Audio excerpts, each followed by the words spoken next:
Bonjour à toutes et à tous, bienvenue sur Observe Actu TV. Nous nous retrouvons aujourd'hui dans un climat où prendre la parole est devenu un exercice d'équilibriste. Avant d'accueillir mon invité, je tiens à rappeler que si cet échange se tient ici, sur notre antenne indépendante, c'est parce que poser des faits ou décrypter le droit en 2026 expose à une censure qui ne dit plus son nom. Aborder la justice internationale aujourd'hui, c'est s'exposer quasi systématiquement au coup près des algorithmes, voire, pour beaucoup de chercheurs et de journalistes, à l'accusation récurrente et infamante d'apologie du terrorisme. Mais face à l'effondrement du monde, le silence est un luxe que nous ne pouvons plus nous offrir. Peut-on juger les puissants de ce monde lorsque ce sont eux qui détiennent les clés de la force? C'est la question vertigineuse qui ébranle aujourd'hui les fondations de la justice internationale. Conçue par le statut de Rome pour briser le cycle de l'impunité, la Cour pénale internationale traverse la crise la plus féroce de son histoire. Une crise institutionnelle, géopolitique et morale où le droit semble sombrer sous le poids des rapports de force.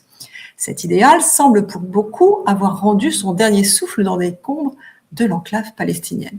D'un côté, une hostilité politique sans précédent, des mandats d'arrêt historiques émis contre Vladimir Poutine ou Benjamin Netanyahou ont déclenché des vagues de représailles. Les États-Unis, via la seconde administration Trump, viennent de franchir un cap en réactivant de lourdes sanctions financières et juridiques visant directement les nouveaux magistrats de la CPI comme Gosha Lorki-Padidze ou Erdene Balsuren Damdin, tandis que la Russie condamne ses juges par contumace.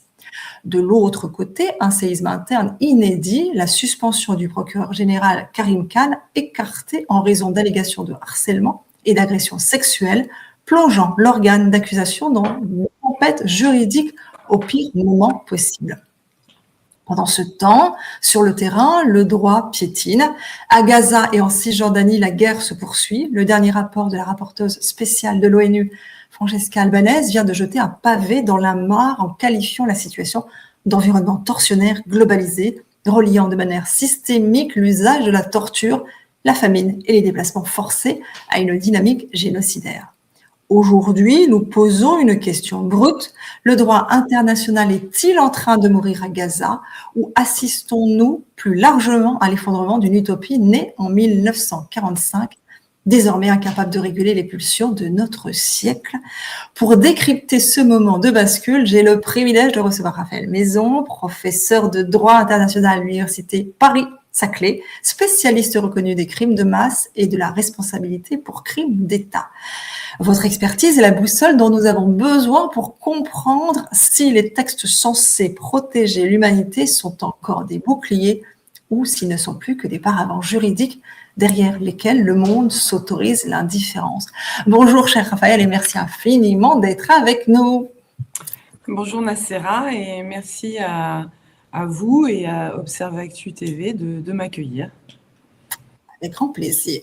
Revenons à l'origine. Le projet de justice pénale internationale portait une promesse immense à l'humanité, celle d'une réponse universelle sans distinction de puissance. Pourtant, face à Gaza, on voit la Cour internationale de justice rendre ses ordonnances historiques sans que rien ne change concrètement sur le terrain.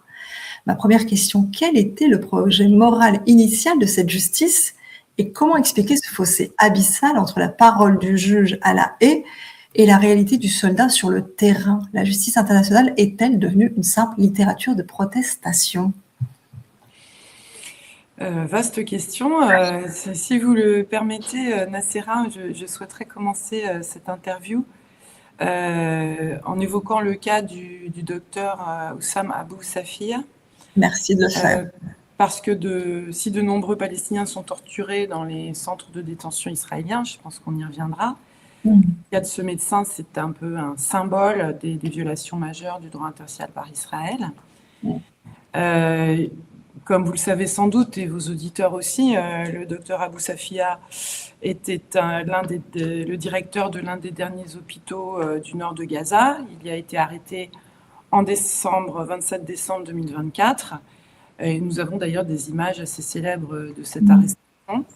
Il est depuis lors détenu par Israël, sévèrement torturé, et sa famille, ainsi que les rapporteurs spéciaux de l'ONU, appellent à sa libération immédiate. Je cite la déclaration des rapporteurs spéciaux du 7 juillet, avant qu'il ne soit trop tard. Donc là, on est en présence d'une situation d'inaction face à des violations majeures, ciblées donc un professionnel soignant les victimes du génocide, après l'attaque de son hôpital, le soumettre à une torture intense, tout ceci évidemment absolument criminel, et tout ceci prospère sur la désignation des détenus palestiniens comme terroristes en Israël et dans le monde occidental. Ça rejoint ce que vous évoquiez en introduction, parce que comme médecin et comme directeur d'hôpital, qui soigne héroïquement son peuple dans les conditions d'un génocide, parce qu'il relève du gouvernement de Gaza par le Hamas, il est considéré comme terroriste, ce qui ne fait évidemment aucun sens en droit international.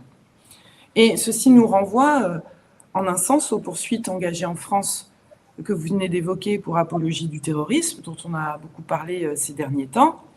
Là, on peut dire que la France et le monde occidental s'associent finalement au discours états-unien et israélien, ce qui témoigne soit d'un profond cynisme de nos gouvernements, soit d'un aveuglement tout à fait affligeant.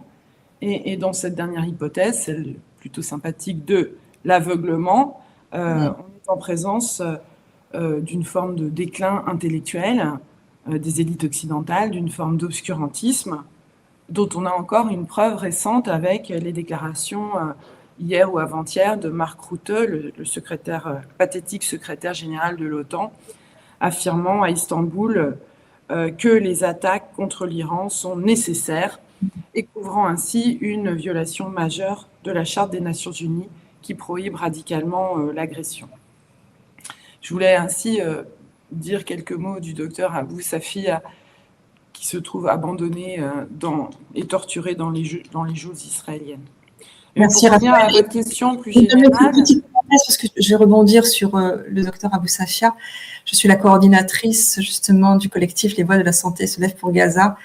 Et on a diffusé un maximum de témoignages de médecins, justement, qui portent la voix pour la libération du docteur Abou Safia et de tous les autres. Merci Raphaël, merci infiniment de le rappeler. Merci. Je vous en prie. Pour revenir à votre question, Nassera, dans leur communiqué, les rapporteurs spéciaux, dans leur communiqué sur le docteur Abou Safia du 7 juillet 2026, les rapporteurs spéciaux de l'ONU, les experts indépendants, soulignent que ce que vous avez fait en introduction aussi, les ordonnances de la Cour internationale de justice, qui est l'organe judiciaire principal des Nations Unies, ces ordonnances de 2024 affirmant le risque de génocide à Gaza n'ont pas été respectées par Israël et ses alliés, elles ont été ignorées. Bon, il s'agit d'une honte pour nombre de gouvernements, mais moi je dirais qu'il ne s'agit pas d'un revers pour le droit international. Pourquoi ? Parce que la Cour internationale de justice, organe judiciaire principal des Nations Unies, a eu le courage de ces ordonnances. L'Afrique du Sud et le Nicaragua, qui ont saisi la Cour, soit contre Israël, soit contre l'Allemagne, ont aussi eu le courage de le faire, la possibilité de le faire, de saisir cette juridiction sur la base de la Grande Convention sur le génocide de 1948. Et ce qui a été dit par la Cour ne peut pas être effacé. Je voudrais aussi rappeler que dans son grand avis du 19 juillet 2024, la Cour internationale de justice, la même juridiction, affirme la violation par Israël d'autres normes fondamentales du droit international, par-delà le génocide, l'interdiction du recours à la force, le droit du peuple palestinien à disposer de lui-même comme norme impérative. Et dans cet avis du 19 juillet 2024, la Cour internationale de justice a souligné l'obligation, non seulement pour Israël, mais pour tous les États, de prendre des mesures pour forcer Israël à se retirer du territoire palestinien occupé, y compris Gaza, à réparer tous les dommages causés depuis 1967 et à démanteler le régime d'apartheid dans le territoire palestinien occupé. Ce droit, il a été dit par l'organe judiciaire principal des Nations Unies, il a été dit au détriment d'Israël, et ce droit, il n'est pas facultatif, ce n'est pas un avis facultatif, c'est un avis consultatif, mais qui rappelle clairement les obligations des États. Ce n'est pas facultatif, ce sont des obligations, tout comme les obligations qui découlent des ordonnances de la même Cour sur le génocide. Alors, certes, là, je ne parle pas encore de la CPI que vous évoquiez d'emblée, j'en parlerai plus tard, mais ce droit qui a été dit par la Cour internationale de justice a des effets qui ne sont pas évidemment immédiatement visibles, c'est tragique, mais des effets qui existent et qui se révéleront, je pense, sur le long terme. Ces effets sont différés, ce qui est évidemment tragique, mais ce droit qui a été dit, il dérange à l'évidence, et c'est pourquoi le Conseil de sécurité des Nations Unies a tenté de l'effacer en acceptant le plan Trump, sur lequel on reviendra pour Gaza, sans en avoir d'ailleurs la légitimité. Bon, on reviendra sur ce point un petit peu plus tard, je pense, dans l'interview. Absolument. Je voudrais souligner un point, le fait qu'un organe tel que la Cour internationale de justice, je répète, organe judiciaire principal des Nations Unies, qui a une très forte légitimité, et dit le droit au détriment d'un État, Israël, ça n'a rien d'anodin en droit international. C'est d'ailleurs extrêmement rare en droit international. Et ça produit au moins des effets de délégitimation qui sont tout à fait perceptibles. Vous savez que l'image d'Israël comme auteur d'un génocide et pas responsable d'une simple opération militaire de légitime défense. L'image d'Israël s'est considérablement et durablement dégradée. Les enquêtes d'opinion en témoignent. Et je pense que le droit international a joué un rôle ici. Les ordonnances de la Cour ont joué un rôle en ceci. Et d'ailleurs, face à cette dégradation de l'image d'Israël, de l'État d'Israël, on voit l'accroissement de la propagande et de la répression dans les pays occidentaux. Donc, moi, je dirais qu'en dépit du fait, et c'est tragique, mais c'est la réalité de ce droit international, en dépit du fait que le droit international, donc dans son exécution, dépend des États, et Israël est soutenu par des États très puissants, structurellement, ce droit dépend des États, mais il ne faut pas minimiser son impact politique lorsqu'il a pu être dit par un tiers impartial qu'est le juge. Il y a un impact très important sur l'image de l'État, et la question de l'image d'un État est essentielle dans les relations internationales. Les États puissants le savent bien, et ils cherchent, comme Israël, à renverser cette tendance en mobilisant des fonds considérables pour leur propagande. Alors, la question, c'est est-ce qu'ils le feraient si la question de leur image n'avait pas d'importance. Donc là, je crois quand même qu'on a un impact important de ces positionnements de la Cour internationale de justice, tant dans ses ordonnances que dans son grand avis du 19 juillet 2024. Merci Raphaël. Le droit international peut-il survivre au double standard? Récemment, la commission d'enquête de l'ONU a publié un rapport glaçant accusant l'armée israélienne de cibler délibérément les enfants à Gaza. Face à ce silence occidental, beaucoup dénoncent un droit à géométrie variable et le contraste est saisissant. Parallèlement, la communauté européenne déploie une énergie considérable pour mettre sur pied un tribunal spécial destiné à juger spécifiquement Vladimir Poutine pour le crime d'agression en Ukraine. Raphaël, est-ce que la création de ces tribunaux ad hoc sur mesure ne vient pas court-circuiter et fragiliser la légitimité des institutions permanentes comme la CPI? Est-ce le signe d'une justice internationale efficace qui comble ces failles ou au contraire d'un aveu d'échec qui valide l'idée d'une justice des puissants, forte avec les uns et impuissants avec les autres? Alors, je répondrai d'abord peut-être en disant quelques mots sur ce tribunal spécial, et ensuite je prolongerai en évoquant la Cour pénale internationale et sa crise que vous aviez évoquée dans votre première question à laquelle je n'ai pas complètement répondu. Donc sur ce tribunal spécial, moi je vous dirais très honnêtement que j'estime que c'est un projet qui se réalise, qui n'est pas du tout convaincant. Politiquement, il n'est pas convaincant parce qu'il ne va pas permettre de faire progresser des négociations visant à aboutir à une paix dans ce conflit Russie-Ukraine. Des négociations de paix qui sont demandées par l'Assemblée générale des Nations unies. Donc, c'est totalement contre-productif de mon point de vue. D'autre part, d'un point de vue juridique, c'est un tribunal très problématique pour différentes raisons. D'abord, il est créé par des alliés de l'Ukraine, donc ça pose un petit problème du point de vue de l'image de la justice.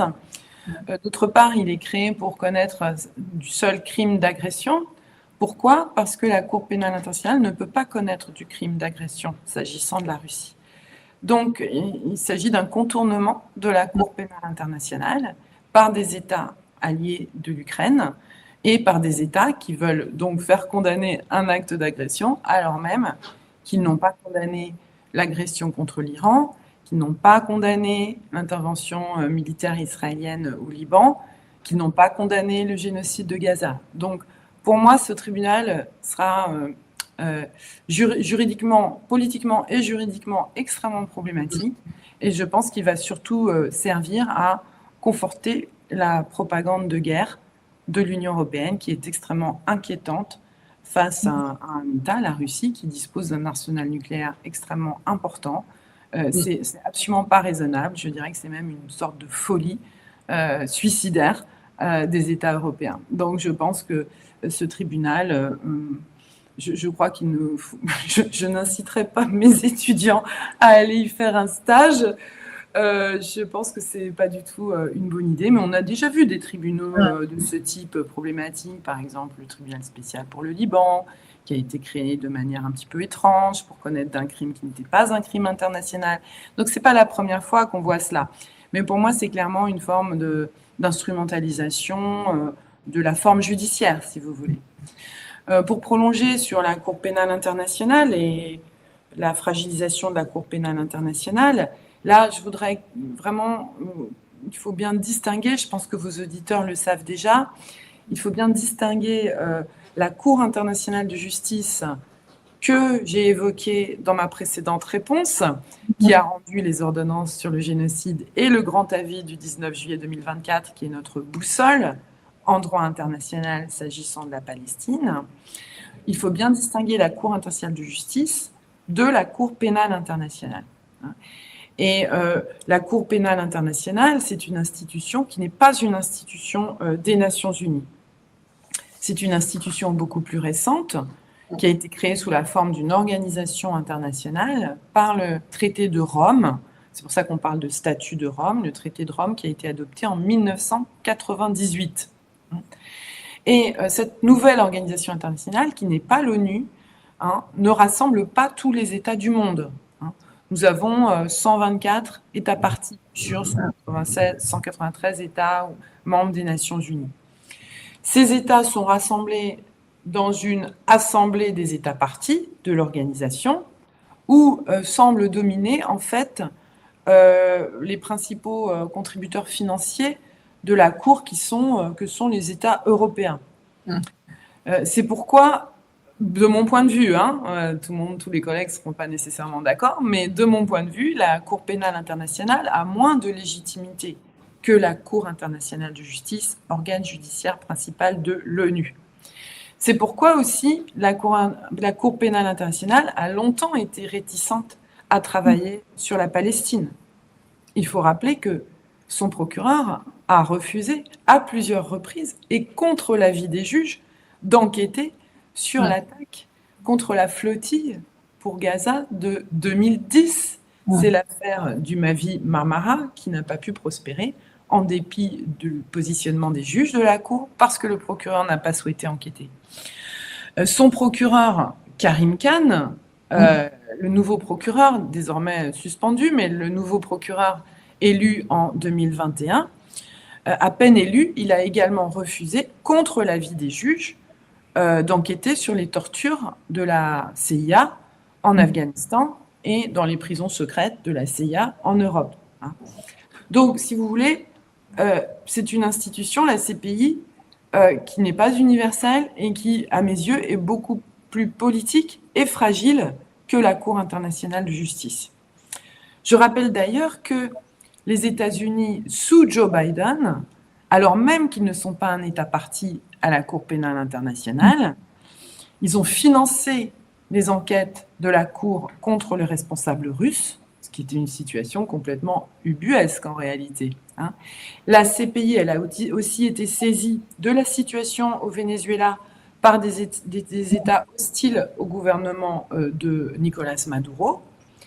Mais en revanche, son procureur a refusé récemment, c'est tout récent, il a refusé d'enquêter à la demande du Venezuela sur les sanctions économiques imposées par les États-Unis à cet État qui pouvait relever de la figure du crime contre l'humanité. C'était une enquête extrêmement intéressante. Donc, je donne quelques exemples pour un peu alerter sur le fait que ce qui provient de la Cour pénale internationale doit être soumis à critique. Il s'agit d'une institution qui a aussi une dimension politique, même si, comme je viens de l'indiquer, des tensions la traversent, juges, procureurs, États parties, comme on le voit aussi dans le cas de Gaza. Si je prends le cas de Gaza, nous avons eu d'abord, après octobre 2023, des déclarations quand même très problématiques du procureur, très orientées en faveur d'Israël, du procureur Khan. Mais finalement, il a été conduit sous la pression des États du Sud qui se trouvent dans l'organisation qu'est la Cour pénale internationale. Donc, sous cette pression des États du Sud, il a été conduit à demander finalement l'émission de mandat d'arrêt contre les responsables israéliens. Et là, je crois qu'il faut saluer le courage des juges, y compris le juge français, Nicolas Guilloux, qui ont accepté, ces juges qui ont accepté de confirmer ces mandats et qui se trouvent désormais sous sanction unilatérale américaine. Donc la CPI, c'est une institution un peu, si vous voulez, complexe, ambiguë, qui est quand même largement dominée en fait par les États européens, mais dont les juges conservent jusqu'à ce jour une forme d'intégrité. Et les mandats d'arrêt contre Benjamin Netanyahou et Yoav Gallant ont eu un impact quand même considérable, même s'ils n'ont pas encore été exécutés. Ils participent, ces mandats d'arrêt, de la même délégitimation de l'État d'Israël, et ils empêchent ceux qui en font l'objet, qui exercent des fonctions internationales, notamment le Premier ministre, ils l'empêchent de se déplacer librement internationalement. Ce n'est pas rien. Donc, je pense que s'agissant de la CPI, contrairement à la Cour internationale de justice, il faut avoir un regard assez précis parce que ce n'est pas une institution monolithique, c'est une institution qui est traversée de tensions, qui fait désormais l'objet de sanctions de la part des États-Unis. Et plus récemment, ces derniers temps, ces tensions s'expriment à l'Assemblée des États parties, dont le bureau, qui est un organe restreint de l'Assemblée des États parties, le bureau de l'Assemblée des États parties cherche, en dépit d'un rapport rendu par les juges, à écarter le procureur définitivement, en fait, en raison, on peut le supposer, je ne vais pas le prouver, mais en raison de son enquête sur Gaza. Donc, vous voyez, on a une situation ambiguë. D'abord, vous pouvez constater le courage juridique dans les mandats confirmés par les juges, mandats issus d'une enquête du bureau du procureur sur Gaza, une enquête incitée par les États du Sud. Et puis d'autre part, vous avez des contraintes politiques exercées de l'extérieur avec les sanctions états-uniennes et de l'intérieur avec le bureau des États parties où siègent nombre de représentants étatiques proches des États-Unis. Donc, vous voyez, c'est assez complexe. Et je dirais que par-delà les sanctions qui sont illicites, les sanctions illicites des États-Unis contre les membres de la Cour, il faut aussi souligner comme influence néfaste dans la Cour le rôle extrêmement négatif, par exemple, du Royaume-Uni, dont le procureur est d'ailleurs un national, le Royaume-Uni qui a cherché, qui probablement continue à chercher, à contester la compétence de la Cour pénale internationale pour connaître des crimes commis en Palestine. Donc je dirais que la situation est assez délicate à la CPI et les États du Sud, les États parties du Sud non alignés ont quand même un rôle à jouer, on l'a vu pour Gaza, mais si les choses ne progressent pas, ces États pourraient vouloir se retirer du traité si l'influence états-unienne et israélienne y devient vraiment dominante, alors même qu'Israël et les États-Unis ne sont pas partis au statut de Rome. Mais je crois que ce qu'on peut dire quand même, c'est que les auteurs de crimes internationaux cherchent quand même à échapper à la CPI. Donc ça veut dire que son œuvre a un impact, elle est crainte, elle conserve une utilité. Vous voyez, pour un exemple récent, les pressions exercées sur le Liban afin qu'il ne ratifie pas le statut de Rome qui crée la CPI. Et ceci a été même posé dans l'accord concernant l'agression israélienne qui a été récemment accepté par l'exécutif le 26 juin 2026 par l'exécutif libanais sous pression états-unienne. C'est un accord qui donc organise l'impunité, notamment, il fait bien d'autres choses problématiques, et qui est très contesté au Liban même. Donc voilà ce que je peux dire pour un petit point sur les différentes formes de justice internationale plus ou moins indépendantes. Merci pour cet éclairage indispensable. Le bureau de l'Assemblée des États parties vient de suspendre, comme vous le disiez, le procureur général Karim Khan suite à des accusations de harcèlement et d'agression sexuelle dans l'attente d'un vote des États membres. Au-delà du scandale d'éthique, comment cette crise affecte-t-elle la légitimité et la continuité des enquêtes en cours, notamment sur le Proche-Orient? Ouais, écoutez, le procureur a un bureau, hein, il n'est pas tout seul. Donc son bureau, moi je ne suis pas à l'intérieur de la CPI, donc je ne peux pas vous dire exactement comment ça réagit à l'intérieur. Mais il est clair que le procureur ne travaille pas seul, il a donc un bureau. Évidemment, ces accusations, à mon avis, ces accusations de harcèlement sexuel ont été instrumentalisées pour le mettre en difficulté. C'est mon point de vue, hein. Et d'ailleurs, c'est un point de vue qui peut être soutenu par le rapport que j'évoquais tout à l'heure, le rapport qui a été élaboré par les juges de la Cour pénale internationale, qu'on considère qu'il n'y avait pas lieu de suspendre le procureur. Mais ce rapport est fait par les juges. Certains États parties, comme je viens de l'indiquer, cherchent à l'écarter pour se débarrasser de ce procureur. Évidemment, si Karim Khan est écarté, son bureau continue néanmoins à travailler. C'est clair qu'il continue à travailler. Mais c'est clair aussi qu'il est susceptible d'être remplacé par quelqu'un d'encore plus docile que lui. Donc, ce sont des pressions politiques, à mon avis, qui s'exercent sur la Cour. On va voir comment la Cour y résiste ou pas. Comme je vous le disais, il y a des pressions de l'extérieur, mais il y a aussi des soutiens des États-Unis et d'Israël à l'intérieur de la Cour. Donc, c'est une situation assez complexe. Justement, certains observateurs soulignent que ces accusations ont fuité, se sont accélérées précisément au moment où ils demandaient des mandats d'arrêt contre les dirigeants. Évidemment, on sait qu'un certain nombre d'acteurs internationaux sont sous pression états-unienne et israélienne. Je veux dire, ce serait naïf de penser le contraire. Fatou Bensouda, l'ancienne procureure, a affirmé qu'elle avait été menacée directement par le Mossad, je crois, si mes souvenirs sont bons. Et on pouvait tout à fait s'attendre à ce que Karim Khan soit également menacé. Les juges sont sanctionnés, Francisca Albanese également. Les États, les représentants politiques sont probablement aussi, font l'objet de formes de pression au Conseil de sécurité, comme on le voit lors de l'adoption du plan Trump pour Gaza, les États le disent. Donc vous avez, à l'heure actuelle, des grandes puissances qui fonctionnent sur un modèle, je suis désolée de le dire, mais mafieux, par la menace, par le crime, par la prédation. C'est ça, c'est à cela qu'on a affaire en ce moment. Ce qui est très gênant, c'est que les États, entre guillemets, respectables et qui ne pratiquent pas ce type de comportement mafieux à ce point ne réagissent pas suffisamment. C'est pour ça que je citais Mark Rutte tout à l'heure, le pathétique secrétaire général de l'OTAN, qui dit très très bien, Donald Trump a eu tout à fait raison d'attaquer l'Iran. Non, c'est quand Donald Trump, lors du sommet de l'OTAN, récemment, hier ou avant-hier, décrit les Iraniens comme scum, de la vermine, on ne peut pas rester à côté de lui serrer la main. Il faut réagir. Et c'est cette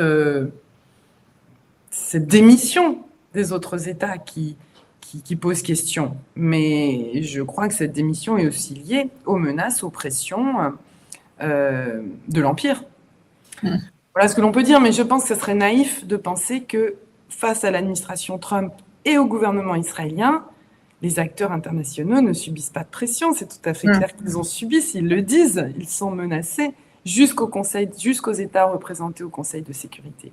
C'est une situation, il faut le dire, très inédite tout de même, sur laquelle je reviendrai peut-être en répondant à la suite de vos questions.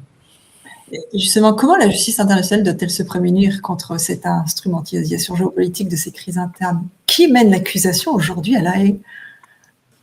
Je vous dis, c'est le bureau du procureur. Mais comme je vous l'indiquais, le bureau du procureur a longtemps été sous influence. Quand il a refusé d'enquêter pendant plusieurs années sur le Mavi Marmara, tous les spécialistes de la Palestine étaient quand même assez choqués. Quand il a renoncé à enquêter sur la CIA Les spécialistes ont également été choqués. Donc, ce n'est pas nouveau, hein. Et vous savez bien que les États africains, dans les premières années de fonctionnement de la Cour pénale internationale, alors c'était excessif aussi, mais l'ont dénoncé comme une institution raciste. Absolument. Donc, si vous voulez, tout ceci n'est pas nouveau, mais ça s'exprime plus dans le cadre de la CPI parce que c'est une institution plus fragile. Alors, comment cela va pouvoir évoluer? Moi, je ne peux pas vous dire exactement. J'espère que l'Assemblée des États parties n'acceptera pas de suspendre ou de mettre un terme au mandat du procureur. Mais certainement, il y aura une bataille politique extrêmement intense. L'avenir nous le dira. Abordons le dossier Gaza. Pour le public, le décalage est insupportable. On voit des crimes en direct sur les réseaux, mais les institutions internationales semblent s'enliser dans des débats sémantiques ou ignorer leurs propres lois. Gaza n'a-t-il pas révélé que le lien entre droit et Nations Unies est définitivement rompu? Je pense à la résolution de 1803 qui exigeait un cessez-le-feu immédiat et permanent, restait totalement lettre morte malgré son caractère juridiquement contraignant. Sommes-nous arrivés au bout de l'efficacité du Conseil de sécurité et du droit de veto? Alors avant de répondre sur ce point, moi je voudrais dire que j'ai insisté sur l'importance du fait que le droit international soit dit. Parce que s'il n'est pas dit, on n'a plus rien et on accepte les projets de Donald Trump, hein. Ouais. Et dans ce droit international qui a été dit par la Cour internationale de justice, par-delà ce droit international qui a été dit sur la Palestine par la Cour internationale de justice, on a aussi les rapports de nombreuses institutions officielles, hein.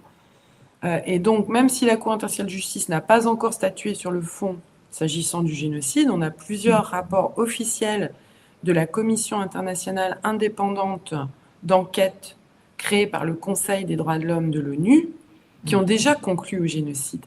Donc moi, je profite de cet entretien pour le souligner parce qu'un grand nombre de personnes ne le savent pas. Et c'est important de le dire et de le faire connaître. Hein, vous avez d'abord la Commission internationale indépendante d'enquête créée par le Conseil des droits de l'homme de l'ONU. Donc vous avez fait un rapport le 13 mars 2025 sur l'utilisation systématique par Israël de la violence sexuelle et reproductive. Ce rapport s'intitule de manière significative « More than a human can bear », hein, et c'est le document, je donne la référence, A/58/58/CRP.6. La même commission a rendu un rapport en septembre qui était à l'époque présidé par l'ancienne présidente du tribunal pour le Rwanda, Navi Pillay, qui est quand même une personnalité importante. Le rapport de la même commission en septembre 2025, un autre rapport qui fait plus de 70 pages, qui conclut au génocide à Gaza. C'est le document A/HRC/60/CRP.3. Et puis plus récemment, vous l'avez évoqué, le rapport de la même commission de juin 2026, qui fait plus de 80 pages, et qui s'intitule « L'essence même de l'enfance a été détruite », qui porte sur le ciblage délibéré des enfants en Palestine, et qui comprend ce ciblage comme étant intimement lié au génocide du peuple palestinien. Là, c'est le document, je dis ça pour votre public, parce que c'est quelque chose qu'on entend peu dans les médias, et il faut pouvoir se référer à ces documents lorsqu'on débat, par exemple, hein. C'est le document A/HRC/62/CRP.2. Dans ce dernier rapport de juin 2026, la Commission constate que les forces israéliennes à Gaza ont délibérément ciblé les enfants de deux manières distinctes, et je cite les conclusions de ce rapport au paragraphe 354. Je cite donc « en tirant délibérément sur les organes vitaux des enfants avec des armes de précision, d'une part, et d'autre part en utilisant des armes lourdes sur les immeubles, les écoles et les camps de déplacés remplis d'enfants ». Et ceci continue, nous dit la Commission, depuis le prétendu cessez-le-feu d'octobre 2025 à Gaza. La Commission identifie les brigades israéliennes particulièrement impliquées au paragraphe 356. Elle nous dit que les enfants palestiniens ont aussi été arbitrairement détenus et maltraités, parfois jusqu'à la mort, et discuté spécifiquement, paragraphe 114 et suivant, le cas d'un enfant mort de malnutrition en prison. Ils ont parfois aussi, ces enfants, subi la violence sexuelle des agents israéliens. Et la commission note encore, sur la base du rapport d'une association de défense des droits des enfants, qu'au 17 février 2025, Israël retenait les dépouilles de 40 enfants. Donc c'est la première fois qu'on a un grand rapport sur l'enfance en Palestine depuis le 7 octobre 2023. Et on voit dans ce dernier rapport, comme dans les précédents, que l'atteinte aux enfants, qui constitue la moitié de la population de Gaza, tout comme la torture subie par les Palestiniens, a un lien avec le génocide, évidemment. Dans le cas du génocide, selon la définition du crime posée par la Convention de 1948, vous avez la torture dans les actes susceptibles d'être des actes de génocide, c'est tout à fait clair. Et la torture est devenue systémique, d'une violence extrême, avec des méthodes particulièrement choquantes et dégradantes pour ceux-là même qui les emploient. La torture, par exemple, par le moyen de prétendus soins, la torture par le moyen de violences sexuelles, avec l'emploi qui est désormais documenté, je suis désolée de le dire, mais je pense qu'il faut le dire parce que les victimes en ont parlé, l'emploi désormais documenté de brigades canines pour violer des hommes palestiniens. C'est quand même, si vous voulez, un niveau d'abjection extrêmement élevé. Donc tout ceci participe, et c'est le sens du rapport de Francesca Albanese, alors on peut être d'accord ou pas sur certains points, mais dès lors que la torture fait partie des actes qui peuvent être constitutifs de génocide, c'est tout à fait clair que la torture participe du génocide qui est toujours en cours à Gaza, puisque je lisais encore ce matin que le siège continue, évidemment. Israël a avancé dans son occupation de Gaza, et hier, je crois qu'il y a eu 9 morts par des tirs israéliens ou des bombardements à Gaza, dont 2 enfants. Donc le génocide à Gaza continue, ce n'est pas terminé. La torture participe du génocide en cours et de la volonté de détruire par ces actes odieux, répugnants, de détruire les êtres psychiquement, de les empêcher de s'autodéterminer, évidemment, de détruire l'esprit de résistance des Palestiniens. Donc, je dirais que, comme pour le génocide, on constate, je ne sais pas si vous serez d'accord avec moi, Nacera, mais on constate une forme de censure s'agissant de la torture. On n'en parle pas beaucoup. On a beaucoup parlé de la peine de mort, on ne parle pas beaucoup de la torture, alors qu'on a des rapports disponibles, très nombreux, qui sont très peu présentés dans les médias. Donc c'est pour ça que je voudrais les citer ici, pour vos auditeurs qui pourront peut-être s'en servir. Les rapports des ONG les plus récents, le Palestinian Center for Human Rights, rapport 10 novembre 2025 sur les viols et la torture sexuelle systématique. Toujours pour les ONG, le rapport de l'association israélienne B'Tselem de janvier 2026 qui s'intitule « Living Hell, the Israeli Prison System as a Network of Torture Camp ». Donc l'enfer vivant, le système israélien de détention comme un ensemble de camps de torture. Assez fort comme titre. Le rapport de l'association Adamer d'avril 2026 et le dernier rapport d'Euromed Human Rights Monitor d'avril 2026 qui fait 70 pages et qui s'intitule « Another Genocide Behind Walls ». Sexual violence in Israeli prisons and detention centers and engineered impunity. Pardon pour l'anglais, mais si je traduis, ça s'intitule « Un autre génocide derrière des murs ».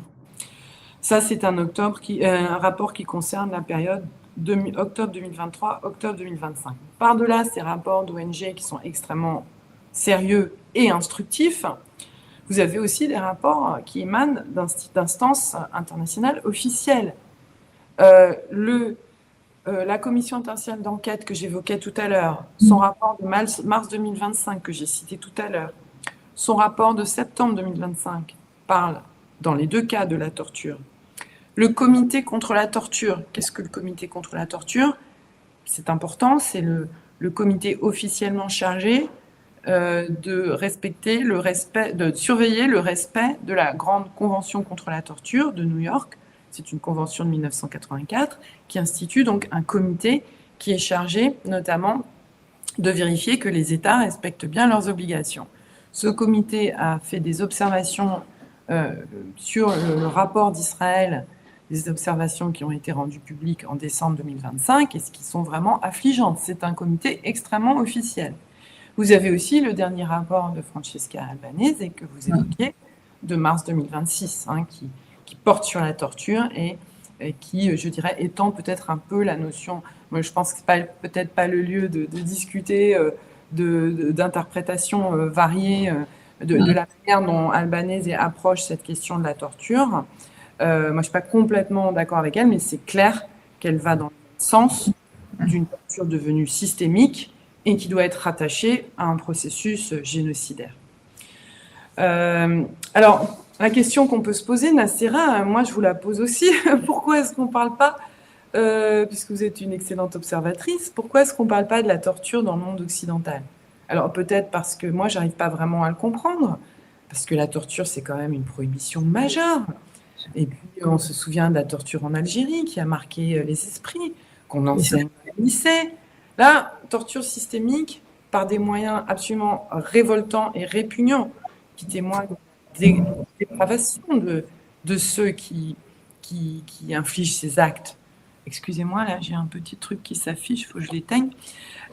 J'arrive pas vraiment à comprendre pourquoi on n'en parle pas. Alors peut-être parce que c'est trop choquant à décrire. Vous voyez, moi, par exemple, quand j'ai appris que les détenus étaient violés par des chiens spécialement entraînés, j'ai quand même du mal à en parler dans les conférences que je fais. C'est un public jeune, ça, j'en parle pas. C'est tellement horrible. Alors peut-être parce que c'est trop choquant à décrire, ou je pense plutôt parce que la torture, comme le génocide, c'est un crime très grave qui n'est jamais justifiable. L'interdiction du génocide, l'interdiction de torturer s'impose en toutes circonstances. Vous ne pouvez jamais torturer qui que ce soit, absolument, même quelqu'un que vous avez désigné comme terroriste. Donc ce sont des crimes graves, très très graves, qu'on ne peut jamais justifier et qui témoignent ici de la dépravation morale de l'État et de ses agents. Donc je pense que comme ce sont des crimes auxquels on ne peut pas apporter d'éléments justificatifs, on ne peut pas relayer la parole israélienne s'agissant de ces crimes. Vous ne pouvez pas tenter de les justifier. Donc c'est pourquoi je crois il est préférable, je dirais pour les médias dominants et les commentateurs dominants, de ne pas du tout en parler. Mais je pense que, en revanche, dans les médias alternatifs et pour les commentateurs qui ne participent pas de cette propagande généralisée, il faut absolument en parler, même si c'est redoutable et que c'est quand même assez violent. Donc voilà ce que je voulais dire sur ces rapports relatifs à la torture. Il faut les faire connaître. La torture est un crime international en soi, mais qui ici participe du génocide. Elle obéit à un régime spécifique. Et donc, par exemple, tous les États partis à la Convention contre la torture, les juges de ces États peuvent statuer sur la base d'une compétence universelle, c'est-à-dire qu'ils peuvent connaître d'actes de torture commis à l'étranger, par des étrangers, contre des étrangers, donc compétence universelle du juge national. Donc voilà, il faut se servir de cet instrument devant les juridictions nationales. Et on a maintenant une littérature considérable de documentation. Donc c'est ça pour vous dire que là, une littérature qui émane d'instances officielles, alors évidemment, ça ne met pas un terme à la torture, mais ce sont des outils dont on peut se servir. Si on n'avait pas cette littérature, on aurait les ONG, bien sûr, même si elles font l'objet de sanctions aussi, mais c'est plus difficile, par exemple, devant un juge national, d'utiliser un rapport d'ONG que les observations du comité contre la torture qui surveille l'application de la Convention contre la torture, vous voyez. Même devant la Cour européenne des droits de l'homme, ça sera plus facile d'utiliser ce genre de documents que des rapports d'ONG, même si certains rapports d'ONG peuvent être utilisés devant la Cour européenne des droits de l'homme. Donc évidemment, tout ceci est insatisfaisant, mais je dirais que ce serait bien pire si ça n'existait pas. Car là, on pourrait relayer sans problème le discours israélien qui fait du docteur Abou Safia un terroriste parce qu'il était directeur d'hôpital et que les hôpitaux étaient gérés par le gouvernement de Gaza, par le gouvernement de Hamas. Donc tout cet appareil gouvernemental est considéré comme terroriste. Et ça justifie donc, et il faut le dire ça aussi tout de même, il faut le dire aussi, c'est ça qui justifie la torture, c'est la désignation de terroriste. Donc voilà, tout ça pour vous dire que c'est de la littérature, c'est peut-être votre prochaine question, de témoignage, mais pas uniquement. Je voulais rebondir sur le fameux silence. Vous me demandiez justement pourquoi ou comment on pourrait s'expliquer. Je ne vais pas élaborer un grand discours, j'irai juste, et je rebondis sur votre parallèle avec l'Algérie. Il y a toujours un massacre d'État, plusieurs massacres d'État qui ne sont toujours pas reconnus officiellement par la France. Le 8 mai 45 en fait partie. La France a décidé de s'abstenir pour reconnaître le crime, le plus grand crime d'État que représente l'esclavage. Donc, je pense qu'il y a une forme de continuité. Et puis, le fameux terrorisme. Oui, c'est vrai qu'il y a un héritage colonial qui est souvent souligné par certains. Oui. Mais en même temps, vous voyez, si on avait eu... je ne veux pas me faire le défenseur des institutions internationales, parce qu'il y a des institutions extrêmement problématiques, et il y a une partie du droit international qui est également très problématique, qu'on ne discute pas en général. Le droit international économique, par exemple, qui soumet les peuples. Hein. Mais vous voyez, si on avait eu des rapports du comité contre la torture s'agissant de l'Algérie, bon, bien sûr, on a toute une littérature, on a eu des mobilisations, mais ça aurait été pas inintéressant pour faire valoir la reconnaissance de ces actes. Bon, après, il y a aussi la question des amnisties, hein, à la fois du côté algérien et du côté français, donc c'est toute une histoire assez complexe. Mais oui, mais quand même cet héritage crime de torture en Algérie, moi je trouve que c'est quand même surprenant que notamment, alors je dirais pas les personnes d'extrême droite qui regrettent l'Algérie française, mais toutes je dirais ces personnes de gauche bien pensantes, pourquoi on ne parle pas de la torture des Palestiniens? Absolument. C'est bizarre quand même. Oui, je crois que c'est parce que c'est injustifiable. Donc, on ne peut pas dire oui, mais Israël pouvait torturer parce que c'était quand même des gens liés au Hamas. Ben non, en fait, on ne peut pas dire ça juridiquement. C'est juste totalement impossible parce que personne ne doit être torturé. C'est une prohibition absolue. Plus que la peine de mort. Hein, la peine de mort n'est pas universellement interdite. Par contre, la torture, oui. Donc, bon, voilà, ça participe aussi de cette association à une forme de propagande visant à maintenir l'image de l'État d'Israël, je crois. Qui a le droit de se défendre. Fermez la parenthèse. Contre le terrorisme. Oui, et le terrorisme a une définition juridique particulière ou pas? On va pas rebondir là-dessus. Mais alors, c'est un très beau sujet, mais je propose qu'on fasse une émission spéciale à partir des affaires, notamment françaises, pourquoi pas. Parce que là, il nous faudrait un petit peu de temps pour dérouler cette question qui est centrale. Oui, elle est centrale. Elle est centrale. D'ailleurs, la question du placement de groupes sur des listes, Hezbollah, Hamas, Djihad islamique palestinien, et récemment l'Union européenne, ce ne sont pas sur les listes de l'ONU, hein, ils sont sur les listes des États-Unis et de l'Union européenne. Récemment, l'Union européenne, lors de l'offensive qui se construisait contre l'Iran, a trouvé une excellente idée de mettre les gardiens de la révolution islamique sur la liste des organisations terroristes, ce qui est un peu une nouveauté parce que c'est un organe de l'État. Ça veut dire qu'on pourrait placer finalement des États sur la liste d'organisations terroristes. Hein. Bon, vous voyez, il y a plein de choses vraiment très intéressantes à discuter qui sont au cœur des questions de propagande et d'absence de réaction du monde occidental qui justifie cette absence de réaction. Et je propose qu'on fasse une autre séance sur cette question particulière. Nous prenons le rendez-vous. Alors, quel est votre regard sur l'offensive diplomatique et juridique contre l'UNRWA? Est-ce une manière de démanteler le droit international humanitaire par la base? Et parallèlement, la CPI doit-elle impérativement poursuivre les exactions du Hamas envers les Gazaouis pour préserver son impartialité? Ah, c'est une question que vous n'aviez pas prévue, Nassera. Pardon. Donc, les accusations contre l'UNRWA, c'est très intéressant, évidemment. Il y a eu, là encore, moi, j'ai pas de notes puisque vous m'aviez pas posé cette question. On passe à autre chose, Raphaël, pas de souci. On peut passer à autre chose. Mais on peut en dire un mot. Il y a eu une intense campagne contre l'UNRWA. Bon, il y a une campagne contre l'UNRWA depuis fort longtemps de la part d'Israël. Parce que qu'est-ce que l'UNRWA? C'est une agence des Nations Unies créée par l'Assemblée générale en 1949 pour porter assistance aux personnes victimes de la Nakba, c'est-à-dire aux réfugiés palestiniens et leurs descendants dans tous les lieux où ils sont réfugiés. Évidemment, c'est une agence qui gêne beaucoup l'État d'Israël, puisqu'elle participe au soutien des réfugiés, de leurs descendants, qu'elle a presque des activités, des fonctions publiques, en fait, d'aide aux soins, d'éducation. C'est d'ailleurs une des raisons pour lesquelles le peuple palestinien, notamment à Gaza, est une des populations les plus éduquées au monde, puisque vous avez, je crois, 99% d'alphabétisation à Gaza. C'est pas que l'UNRWA, mais l'UNRWA participe à l'éducation.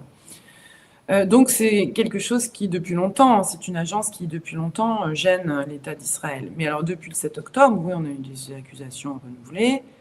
Israël a interdit à l'UNRWA d'exercer ses fonctions sur son territoire et en territoire occupé. Là, j'improvise un peu parce que je n'ai pas tous les détails sous les yeux. Ça a donné lieu et puis l'UNRWA a été frappée, puisque ses écoles, ses installations à Gaza, ses personnels, je crois qu'il y a plus de 200 personnels qui ont été tués, personnels des Nations Unies. Et donc, l'Assemblée générale, à mon avis, a été un peu pas assez ferme, et elle s'est contentée de demander un avis à la Cour internationale de justice. Mais il n'empêche qu'on a un grand avis de la Cour internationale de justice d'octobre 2025, donc l'organe judiciaire principal des Nations Unies, qui dit que l'UNRWA est une institution essentielle, qu'Israël est obligé de continuer à permettre, qu'Israël est obligé de continuer à permettre à l'UNRWA de fonctionner. Donc on a des éléments sur l'UNRWA dans ce grand avis de 2025. Mais l'UNRWA a fait l'objet d'accusations indignes, c'est-à-dire accusations par Israël d'avoir participé aux attaques du 7 octobre 2023.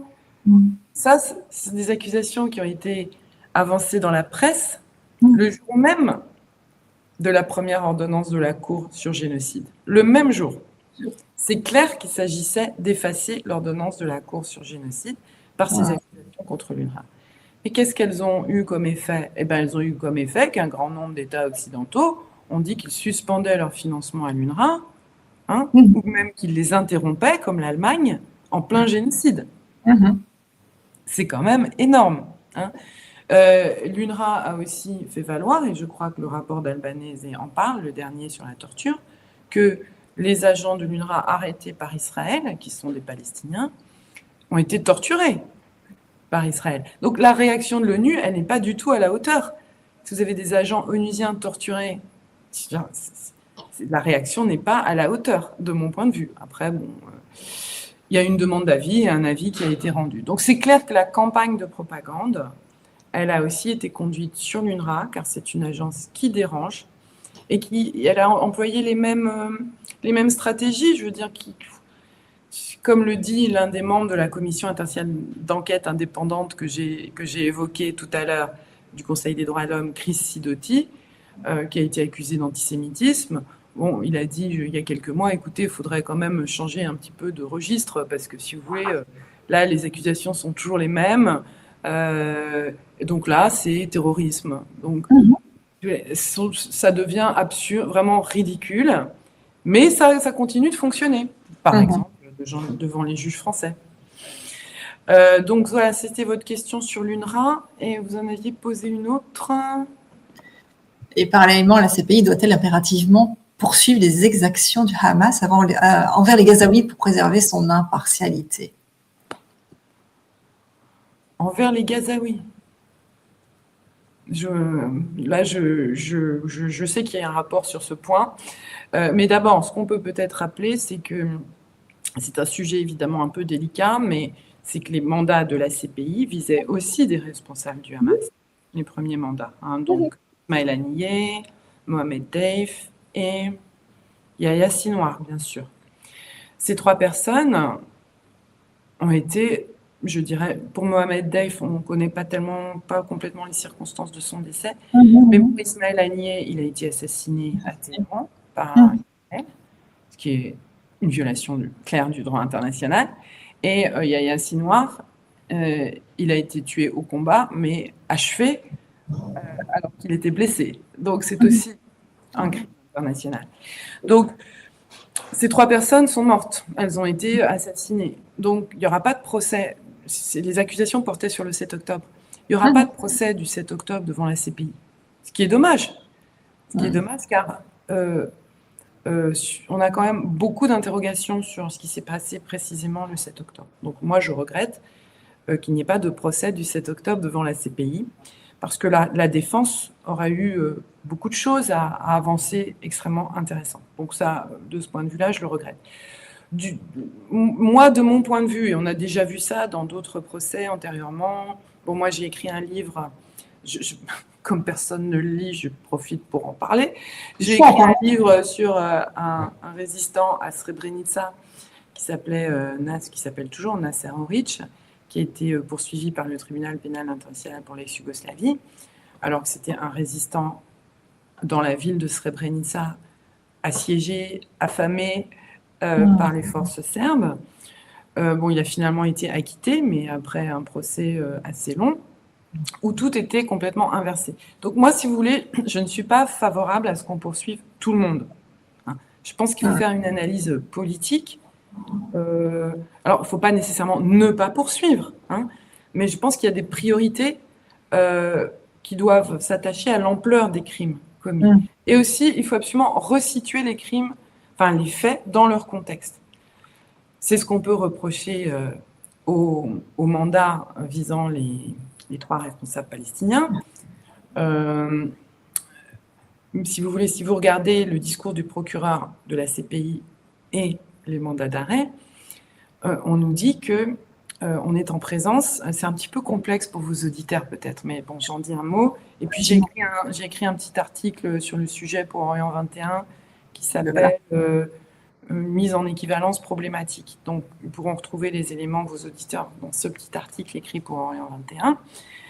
Si vous voulez, dans les mandats d'arrêt, on nous dit que le conflit, ce qui se passe à Gaza, c'est un conflit interne entre Israël et le Hamas. Bon, si vous voulez, ça témoigne pour moi du fait que les juges, les personnels de la CPI, qui ne sont pas nécessairement vraiment des spécialistes de droit international, mais des spécialistes de droit pénal, n'ont pas du tout compris quelle était la situation. Parce que si vous dites que c'est un conflit, je ne vois même pas comment on peut dire que c'est un conflit interne à Gaza.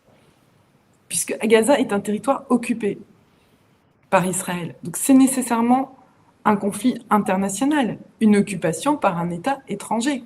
Je ne vois absolument pas comment, en droit international, on peut dire que c'est un conflit interne. Ça veut dire que à la CPI, vous avez des gens qui réfléchissent sur le logiciel du droit national, terrorisme.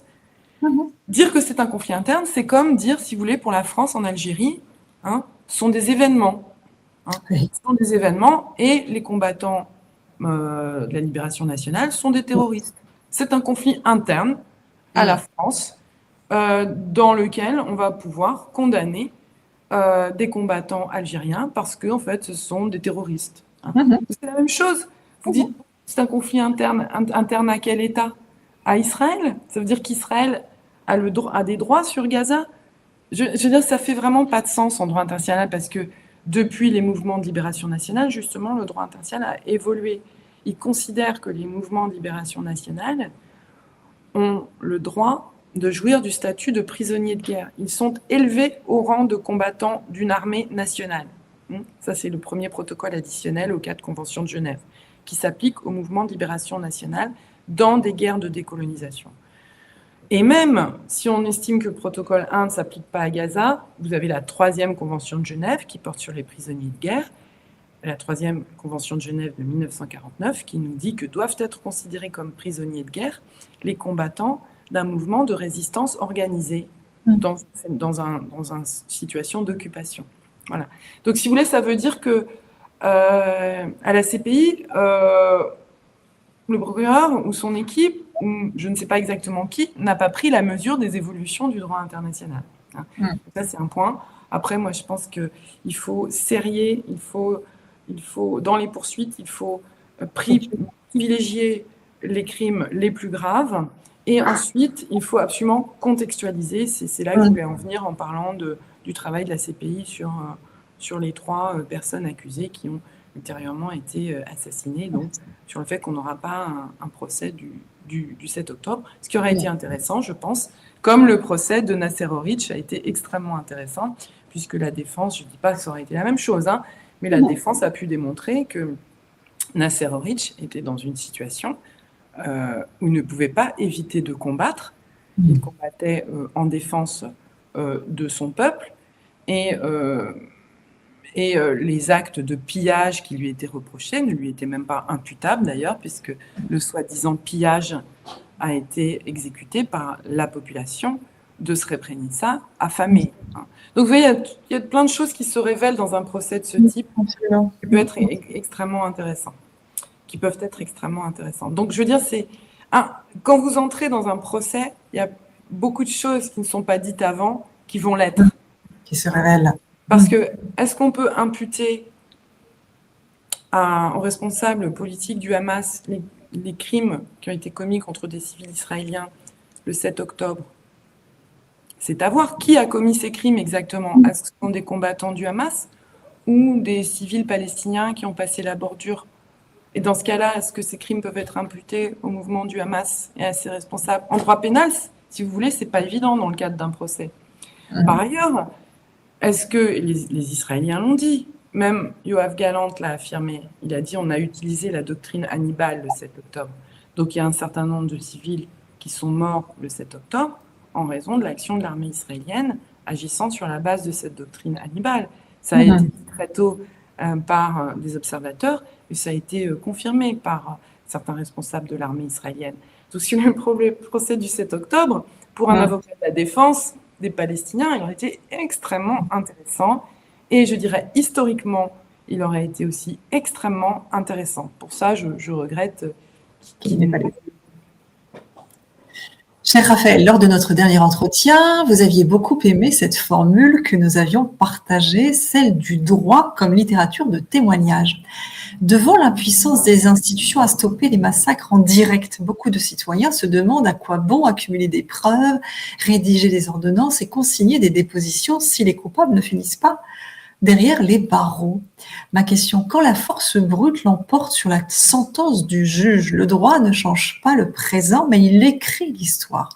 Est-ce que la fonction première du droit international aujourd'hui, ce n'est pas de créer une archive inattaquable de la souffrance des victimes?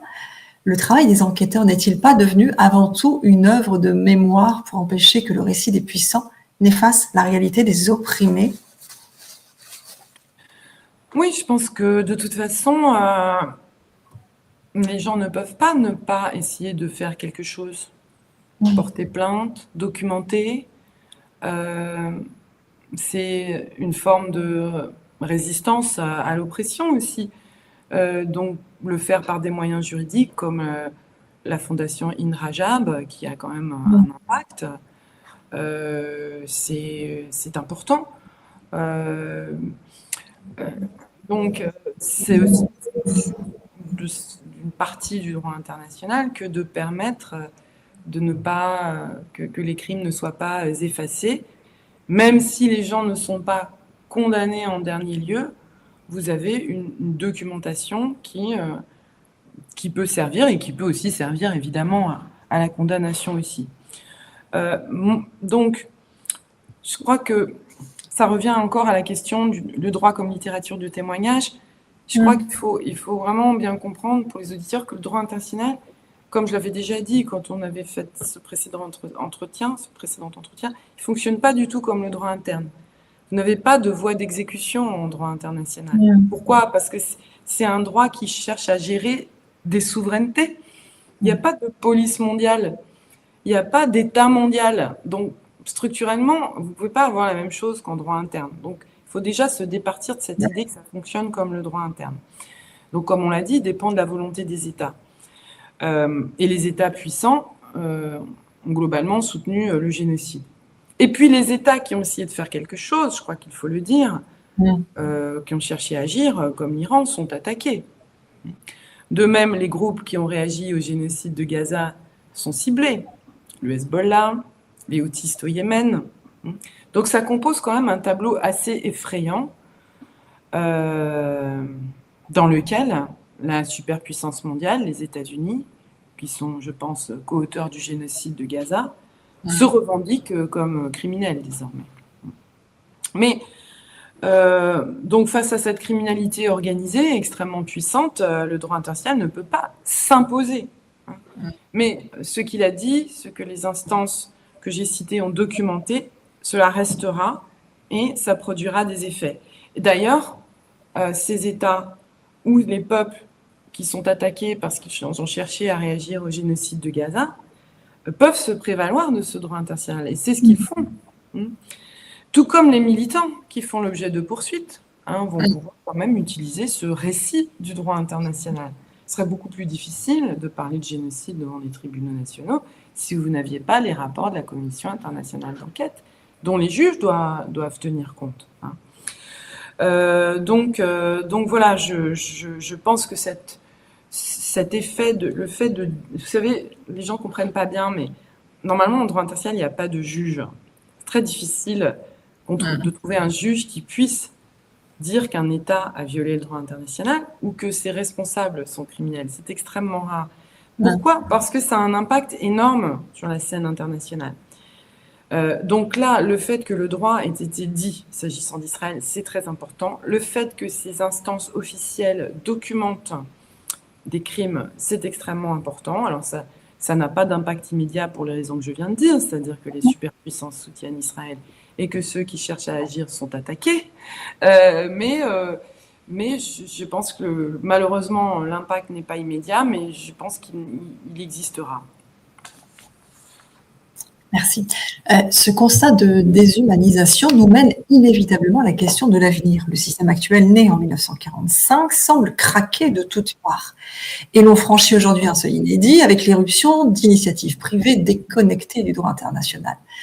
Raphaël, en janvier dernier, nous évoquions les premiers pas de ce conseil de paix privé initié par Donald Trump. Quelques mois plus tard, cette structure parallèle s'installe dans le paysage, actant la désertion de plusieurs puissances régionales, dont 9 pays arabes et musulmans, qui préfèrent payer leur ticket d'entrée à 1 milliard plutôt que de s'en remettre au multilatéralisme défaillant de l'ONU.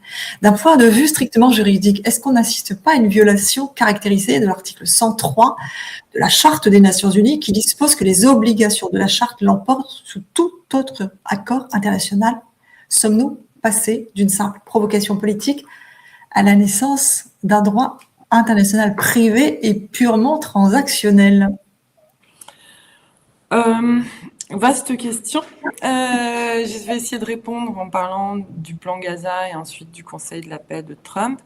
Mais auparavant, sur l'effondrement que beaucoup dénoncent du droit international, moi je dirais qu'on est en présence à l'heure actuelle d'une administration états-unienne qui franchement est devenue criminelle et qui mène avec Israël une attaque frontale contre l'ONU. Pour moi, les normes, et je reçois des témoignages aussi de personnes du Sud, les normes fondamentales de la Charte sont comme une forme de patrimoine juridique de l'humanité. C'est pour ça qu'elles sont attaquées aussi. Donc je crois qu'il ne faut absolument pas les abandonner. Donc on n'est pas, à mon avis, on n'est pas face à un effondrement du droit international. On est face à l'effondrement moral de certains pays et de certains dirigeants qui violent ouvertement le droit ou qui applaudissent à cette violation. Il faut le dire, et je crois que les peuples en sont conscients et qu'ils vont pouvoir trouver appui, peut-être pas aujourd'hui, mais demain, dans les principes de la Charte. Si vous voulez, là, quand on regarde ce que fait Donald Trump, vous avez vraiment une criminalité qui s'exprime. C'est l'agression contre l'Iran, la menace de destruction de toute une civilisation, c'est la violation des principes de base de la diplomatie, c'est-à-dire que vous menacez de tuer les négociateurs. Donald Trump, lors des dernières négociations avec l'Iran à l'Islamabad, a tweeté vous pourriez ne pas rentrer dans votre foutu pays. You might not get back to your fucking country. Je veux dire, ça, c'est totalement inadmissible, insupportable. Et je trouve personnellement que c'est quand même normalisé quand vous voyez les restitutions de ces rencontres dans les journaux classiques, Donald Trump fait valoir que non, Donald Trump menace de mort des négociateurs. C'est totalement contraire, je veux dire, au principe de base du droit international. Donc il faut dénoncer cette criminalité. Donc l'effondrement qu'on voit, c'est l'effondrement moral des États-Unis, l'effondrement moral d'Israël, et le fait que les autres États applaudissent et ne dénoncent pas cet effondrement.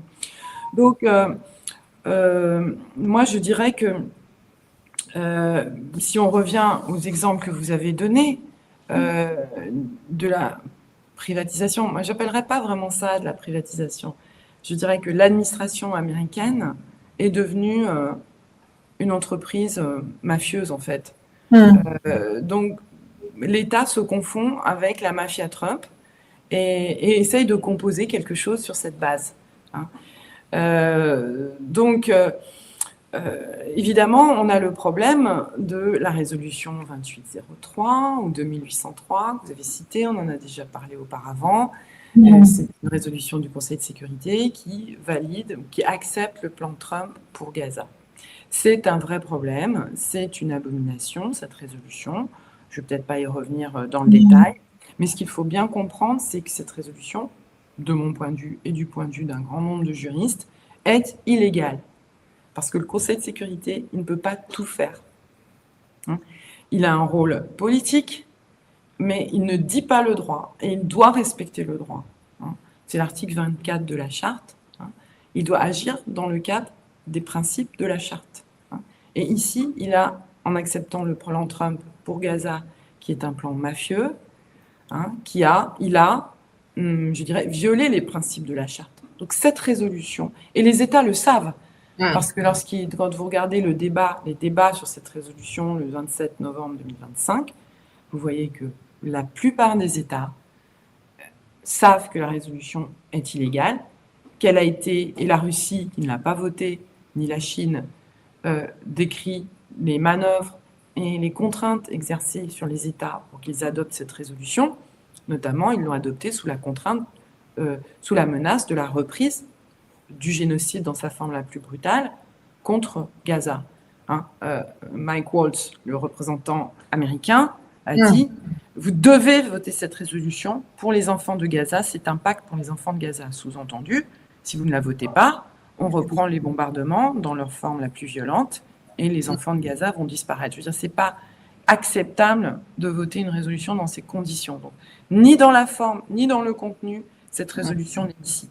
Donc vous voyez maintenant plein de gens discuter sur ce qui se passe à Gaza, sur ce que présente le représentant du Conseil de paix créé par Donald Trump, qui est l'ancien diplomate bulgare Mladenov, qui se présente au Conseil de sécurité pour dire que ce qui ne va pas à Gaza, c'est que évidemment le Hamas n'a pas désarmé,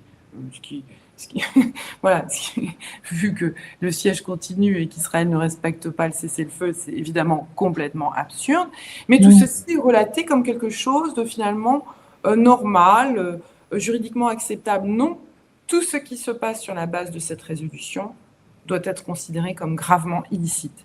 Tous ces débats n'ont pas de fondement juridique et les États ne doivent pas participer à la force internationale, soi-disant internationale, prévue pour désarmer les Palestiniens, car la résolution est gravement illicite, et les entreprises ne doivent pas participer à la pseudo-reconstruction de Gaza, car ceci prospère sur la violation d'une norme impérative, le droit du peuple palestinien à disposer de lui-même, qui a été rappelé par la Cour internationale de justice dans l'avis du 19 juillet 2024.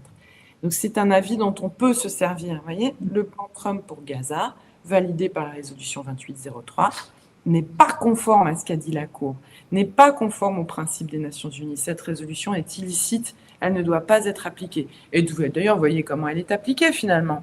Les États qui avaient accepté d'envoyer des troupes, je crois le Maroc, l'Albanie, on n'a pas beaucoup de troupes sur le terrain à Gaza de ces États. Parce qu'évidemment, ça pose un problème à ces États quand même d'aller désarmer les Palestiniens. D'ailleurs, quand vous regardez les États qui ont voté cette résolution, ils disent attention, nous on vote, mais c'est pas une opération belligérante, c'est une opération de maintien de la paix. Donc on ne peut pas employer la force. Ils réinterprètent la résolution. Donc on voit bien que les États ne se précipitent pas pour faire ce que demande le plan de Trump pour Gaza. Donc qu'est-ce qui se passe? Bien, c'est Israël qui le fait.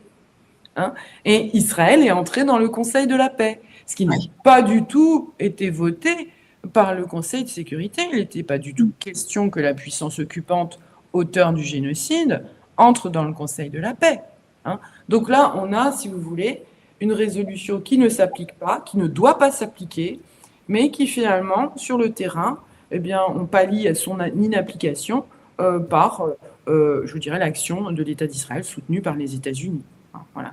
Donc, c'est pas beaucoup mieux. Mais je veux dire, en tout cas, on ne peut pas se baser sur ce texte pour dire oui, c'est très bien ce que Mladenov fait, ce qu'il présente au Conseil de sécurité, c'est tout à fait un cadre acceptable. Non, ce diplomate, qui d'ailleurs est anciennement, je l'ai noté, attendez, anciennement, ce qu'il faut quand même dénoncer, ses personnalités. Hein, bien. aussi.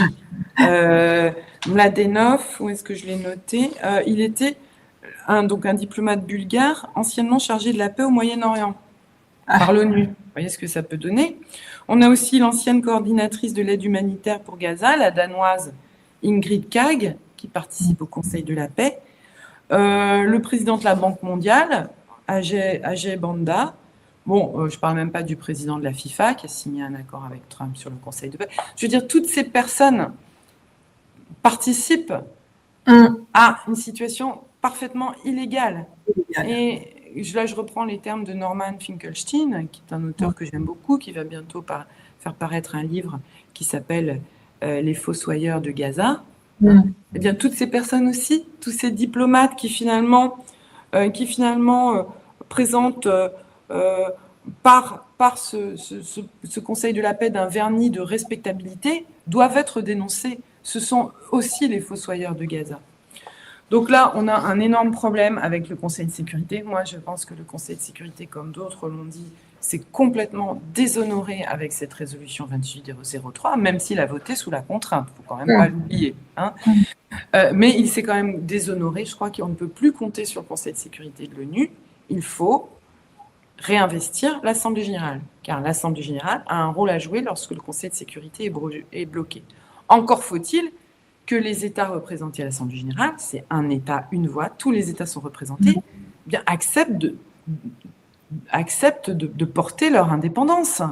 Il faut qu'ils retrouvent leur indépendance. C'est pas évident, hein. Mais c'est là que les peuples ont un rôle à jouer. Vous voyez, par exemple, prenons l'exemple de l'Albanie. L'Albanie fait partie du Conseil de paix de Trump. Parce que vous avez dit tout à l'heure, les États ont renoncé au multilatéralisme, ils ont rejoint le Conseil de paix de Trump. Bon, je vais y revenir dans un instant. Mais en fait, ils n'ont pas renoncé au multilatéralisme, ils sont encore dans l'ONU, bien entendu. Hein. Ils ont été corrompus, leurs dirigeants ont été corrompus pour le Conseil Trump. Ça ne veut pas dire du tout qu'ils ont abandonné l'ONU en réalité.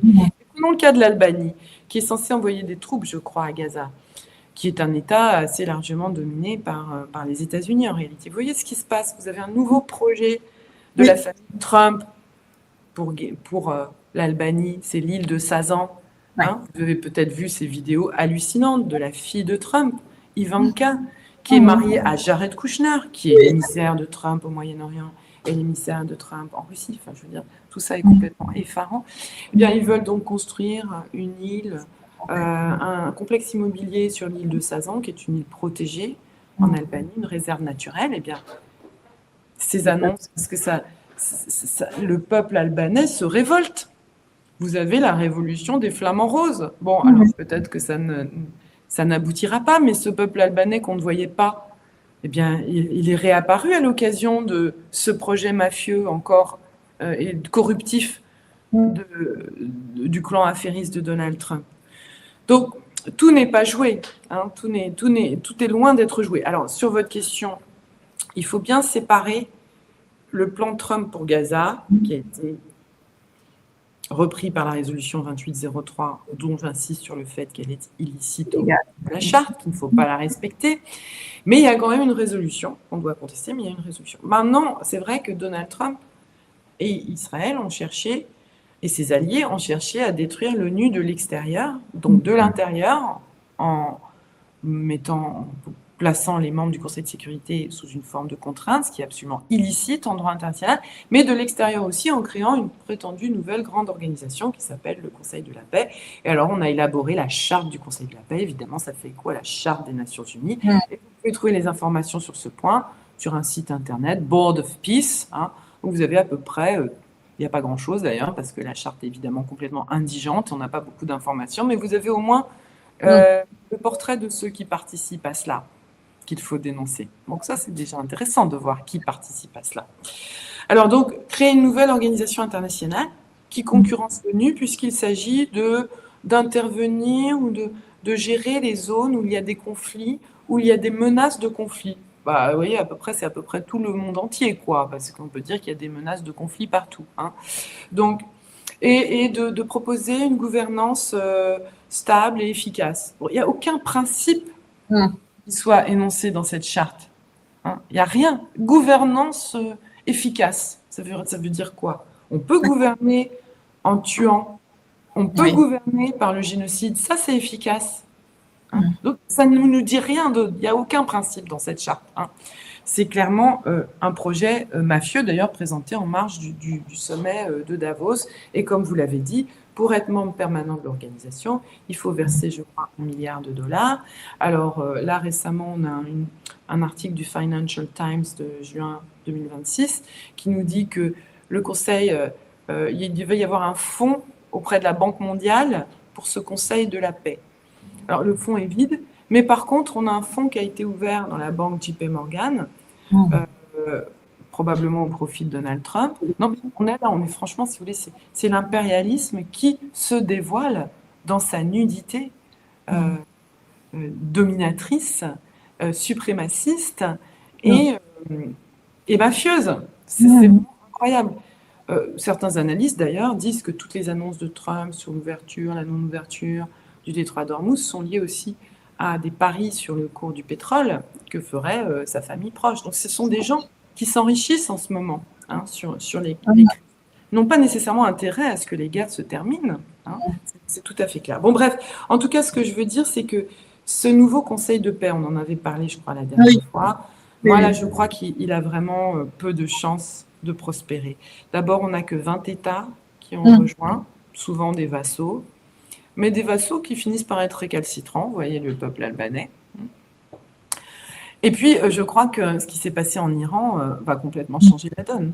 Le rapport de force, bon, on ne peut pas complètement l'évaluer à l'heure actuelle, mais il est quand même différent.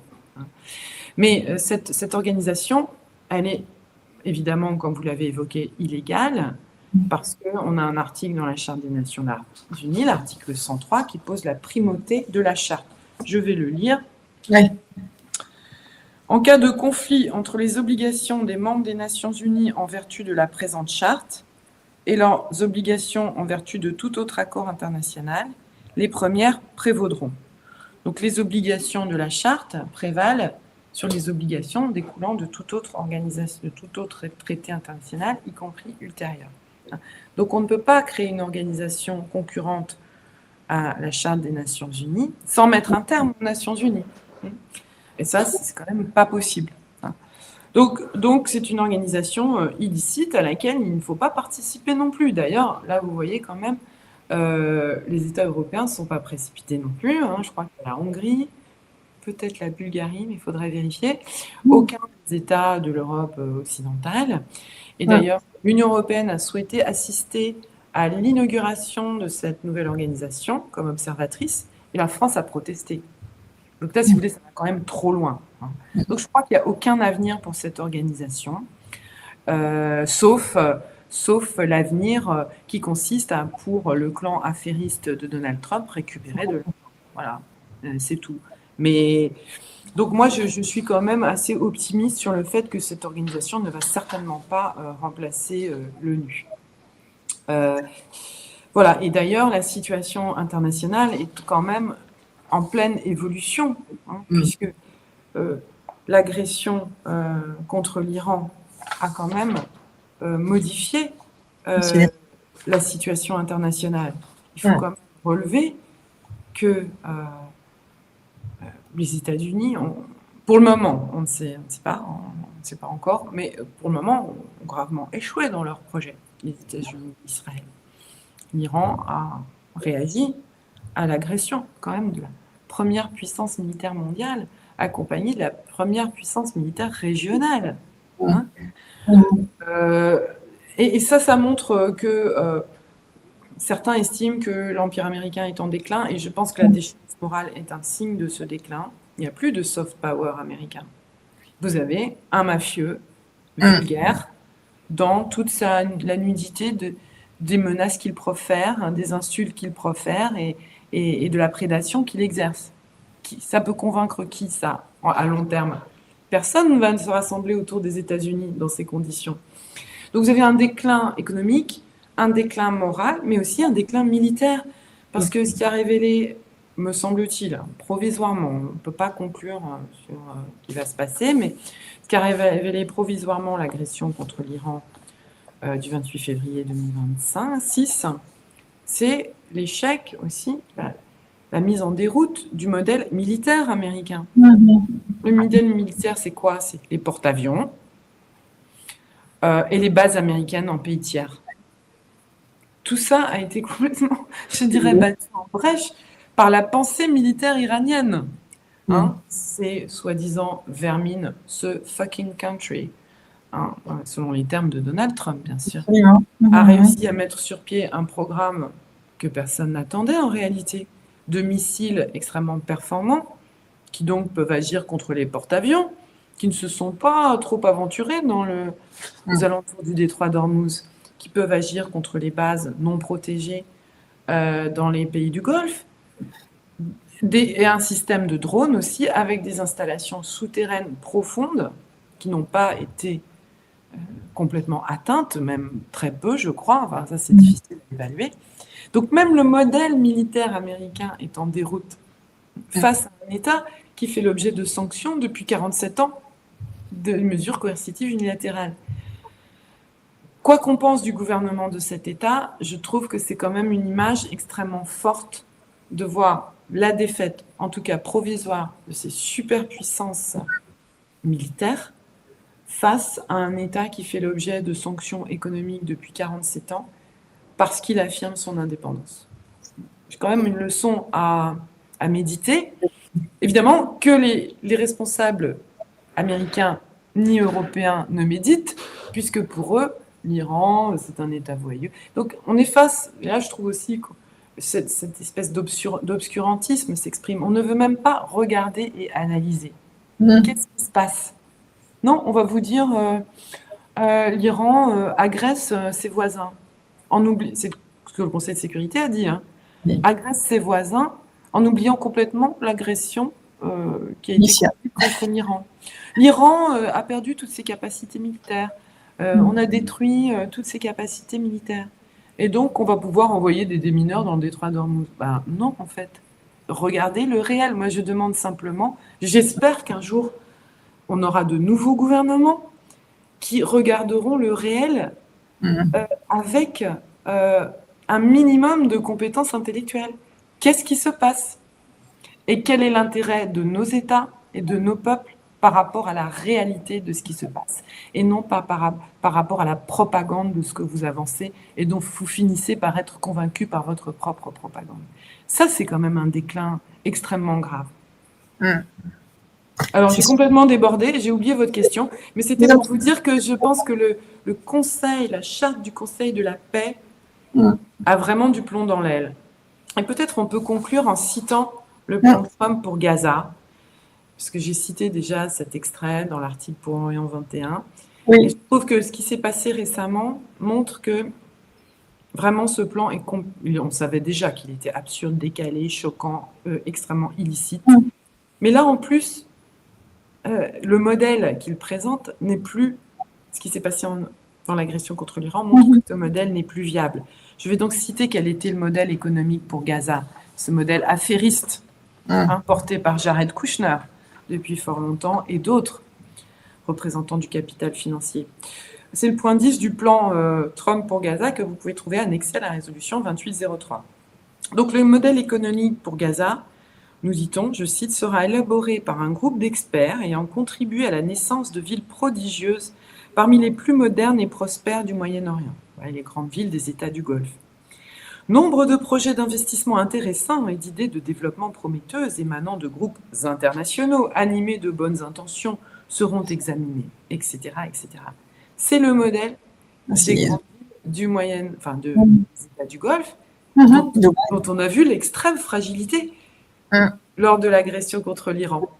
Extrême fragilité de ce modèle. Et ça, je trouve, c'est ce qui était prévu pour Gaza. C'est ce qui ne pourra pas se faire à Gaza, je continue de le penser. Ça nous donne un peu d'espoir.